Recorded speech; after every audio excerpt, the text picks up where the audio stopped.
बड़ा पद अथवा सत्ता हासिल करना मेरा मुख्य लक्ष्य नहीं है। ये तो माध्यम है उस बदलाव का तथा उस सामाजिक परिवर्तन का जो हम लाना चाहते हैं। हम ऐसा परिवर्तन चाहते हैं जिसमें दलितों को, मजलूमों को, अति पिछड़े वर्ग के लोगों को, धार्मिक अल्पसंख्यक समाज के लोगों को और महिलाओं को स्वाभिमान व सम्मान पूर्वक जीने का अवसर मिले। यही सपना था संविधान के रचयिता बाबा साहेब डॉक्टर अंबेडकर का और उन महान समाज सुधारकों का जिन्होंने बहुजन समाज की स्थिति में सम्मानजनक परिवर्तन के लिए विपरीत परिस्थिति के बावजूद लड़ाई जारी रखी। वर्ष 1995 में पहली बार जब कुमारी मायावती जी सत्ता में आईं, तो उन्होंने सामाजिक व प्रशासनिक परिवर्तनों से उत्तर प्रदेश की तस्वीर पूरी तरह से बदल दी। उन्होंने सभी वर्गों के विकास को अपनी जिम्मेदारी समझा, लेकिन इसके साथ ही उनका ये भी मानना है कि जो लोग सामाजिक, आर्थिक और शैक्षिक क्षेत्र में ज्यादा पिछड़े हुए हैं, उनका खास ख्याल रखा जाना चाहिए।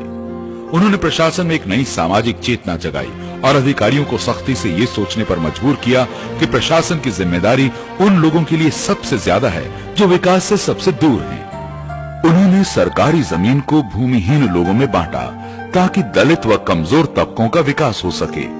इस योजना के फलस्वरूप भारी संख्या में भूमिहीन लोग जमीन के मालिक बने और उनकी आर्थिक प्रगति के नए मार्ग खुले।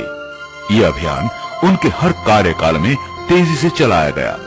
भूमि के पट्टों को दलित व कमजोर तबकों तक पहुंचाने के लिए उन्होंने कानूनों को बदला और पट्टा करने का अधिकार तहसीलदारों को दिया। केवल इतना ही नहीं, उच्च न्यायालय की इजाजत से उन्होंने पट्टों के मामलों को निपटाने के अदालती अधिकार उप जिलाधिकारियों को दिए ताकि पट्टे के मामले स्थानीय स्तर पर ही तय किए जा सकें और इसके लिए जरूरतमंदों को मंडल मुख्यालय, लखनऊ या कोर्ट कचहरी के चक्कर न लगाने पड़े।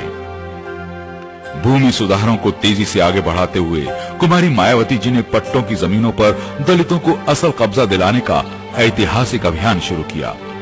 उन्होंने जिला कलेक्टरों को सख्त हिदायत दी कि पट्टेदारों की जमीन से दबंगों का कब्जा न केवल तुरंत हटाया जाए, बल्कि जितने समय तक दबंगों ने किसी गरीब दलित की जमीन का फायदा उठाया है, उसके लिए उन पर जुर्माना भी लगाया जाए।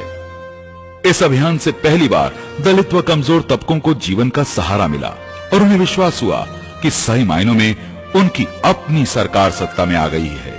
जब से ये सरकार उत्तर प्रदेश में मायावती जी की आई, तब से जो है एक अभियान टाइप का चला। उसमें जितने पट्टेदार हमारे यहाँ थे ग्राम सभा में, करीब 150 के लगभग, सबको जो है एक तहसील से टीम बराबर आती रही और सारे पट्टेदारों को जो है जमीन नाप के जो है मौके पर दी गई।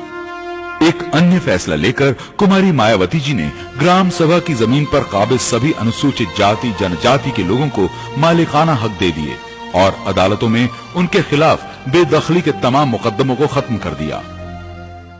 जिन लोगों ने ग्राम सभा की जमीन पर शुल्क के लोगों ने कब्जा कर लिया है, उनको उस जमीन का मालिक बना दिया जाए।